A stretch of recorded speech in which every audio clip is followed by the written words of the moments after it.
Hey guys, I'm in the city of Austin, Texas, about to try LeRoy and Lewis. They recently got awarded a Michelin star and they've been to the top list of Texas Monthly for their barbecue spots. There is a bit of a line to get in, but we will wait it out.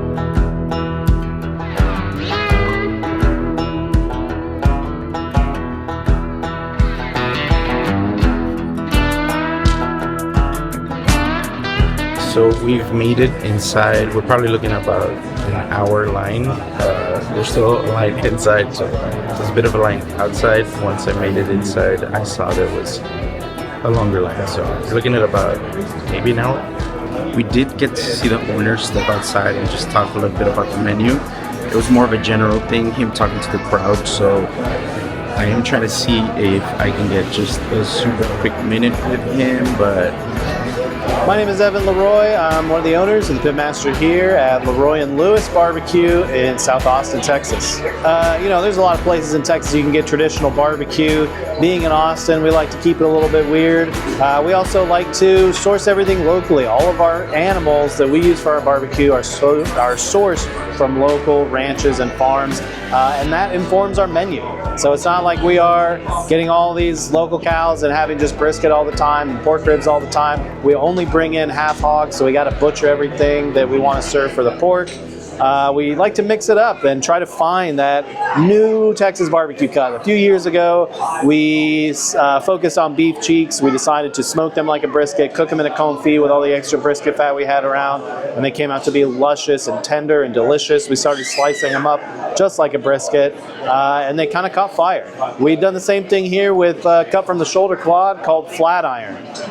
Very similar to beef cheek in the fact that it has some of that sticky connective tissue running through it. We cook it down with a nice crust just like our briskets. We cook what we call new school barbecue. That means we try to push the envelope of what people just define as barbecue. We always say it's a method of cooking. It's not a menu. It's not brisket, ribs, sausage, potato salad, coleslaw, beans, banana pudding. It's a method of cooking. It is picnic style sides. It's slow smoked meat over locally raised wood. It's a method, not a menu. All right, check out this view right here. We got a little bit of everything, just like we like to do it on this channel.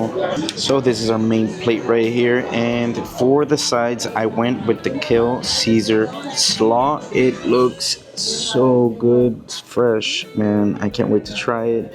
And I also went with the kimchi. It's the first time I see kimchi in a barbecue joint, so I had to get it. I love kimchi, and it was actually hard to just decide with these two sides, so I ended up going with the Texas red chili Frito pie. I saw it when I was in line. I saw them serve a couple of them and I was sold. I needed to get it. And moving on to the meats, we have some of this flat iron. I was reading up on it because I have never tried it before, but they season it and they smoke it just like a brisket. There you can see the beautiful smoke ring. It's got beautiful bark like a brisket. It's so good. I mean, it smells good, so I'm pretty sure it's gonna be awesome. We got here some beef cheeks, and I was very excited to try these. I am. Oh my god, it just falls off. It looks ridiculously tender. So when it comes to beef cheeks, being from the 956, we eat our beef cheeks as barbacoa, and they actually do have barbacoa, but they also offer it in these awesome looking slices. I can't wait to try that. And under here, I swear there is a slice of moist brisket. Man, let's dig in. Man, how cool was it that we got to talk to Evan? He was very accessible. Even from when I was outside, he went out there and started talking to the line and explaining a little bit about the menu. And I was hoping to get a word from him, but he actually came up to me once I made it inside and asked me about the content and made himself available. And super cool, humble guy, man. That was my big goal coming in here, trying to get a word from him, and I was glad that I was able to do it. Shout out to Evan. And I can't go home without some merch, so I got myself a hat. You'll be seeing this in upcoming videos randomly. So let's dig in, enough talking. Let's go with some of our sides first. Let's go with the Frito pie. This is the medium size, and it's definitely a shareable size. Wow. Okay, tell me what. Everyone's like, Damn. It's really good. So the top layer of Fritos where the chili makes the first contact are nice and soggy, and then you get that nice crunch from the ones at the bottom. It's got a kick, lots of flavor. Love the cheesiness and that hint of onion at the top. This is a winner. If you don't like spicy food, be careful with this one. I love spicy food, so I love it. Moving on to the other sides. Here we got our Kale Caesar Slaw, and it looks beautiful. Can you all tell I'm excited? you're gone.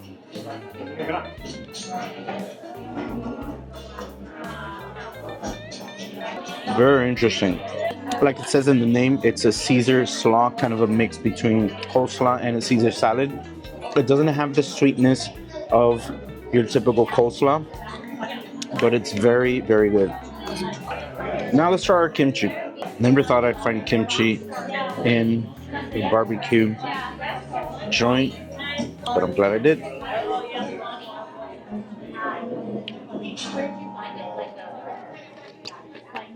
Boom. Let's go for the meats. Let's do the flat iron first. Let's go.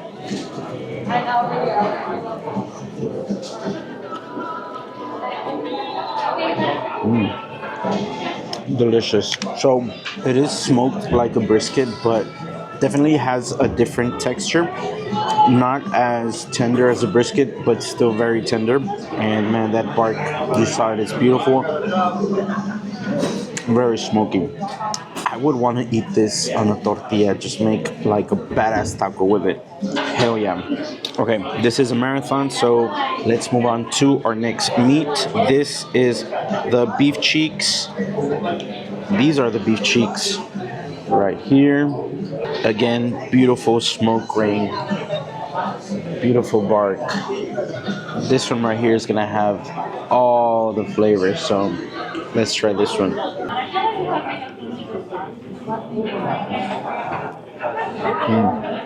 This is crazy. So if you've ever had smoked barbacoa, this is basically a big chunk of it, but with a different texture because it's not completely shredded and it does have this nice bark on there. Put that on a taco with a spicy salsa. And now, the star of the show, our brisket. Get that wobble. It's got a nice wobble, a beautiful smoke ring, and a beautiful bark all around. Just look at the fat waiting to hit me with flavor.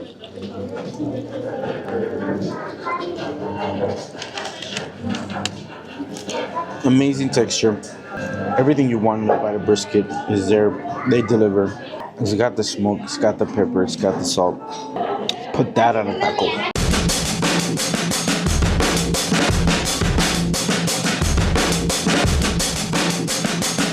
Hey, what's up? I'm Wes here at LeRoy and Lewis. I'll give a little pit tour action back here. This is our 1,000 gallon. We got Ben doing a rotation right now. So briskets are all gonna be on the back side back here. And we'll keep flat irons typically towards the middle. We don't have any beef cheeks on today. So those flats, they're right here. These little guys. I mean, y'all smoke them like a brisket. Yeah, but they don't go to the internal temperature that a brisket would. Briskets go to about 200, 205. It just depends on each brisket. The flat irons, we pull them a bit sooner, so it's a little more sliceable, and it comes out almost like, it's not gonna be like brisket, you slice it and the fibers tend to kind of pull apart really easily. The flat iron, it's a little more tight. There's not a lot of intermuscular fat in the flat irons, so they're kind of a little more sliceable, a little more like what a steak would come out to be like. Briskets, beef cheeks, flat iron. Every now and then we'll throw some burgers on there. That's what I got going there, is just seasoning up some burger patties. We par cook them on the smoker. Take them to about 130 degrees internal. We take those off, They'll put them inside, and then they'll sear them on both sides and put the cheese on it. So we'll take them to medium once we get them inside. Super yummy burger. So we've got these bins here. That's kind of like a mix of scrap woods. There'll be mostly post oak. There can be pecan and all kinds of stuff. These are going to be primarily for just breaking them down into coals. So on this side, we've got our direct heat cookers. So under here, we shovel coals. As you can see, that side doesn't have anything on it, and then that back area doesn't have any coals on it either. We've got the proteins kind of sectioned around this, so it's a little bit over the coals, but also a little bit offset. So that's where we're gonna do our hog at on there. This is the burn barrel. So basically, whole hog is gonna be like a direct heat cook. Like I said, slightly offset, just mostly so we don't have fires build up. So this guy will load it full of logs in the top, as well as a lot of those chunks that you see there behind you. Once those get fully broken down, as you can see, those are pretty new, we'll chop them, they fall down to the bottom, and then we have coals to shovel under the hog.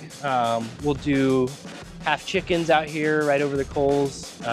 Tri-tips will also kind of do those slightly direct, slightly offset. So they call this the chud trailer. These direct heat cookers are the chud box. It's this guy here who produces a lot of this equipment here for them.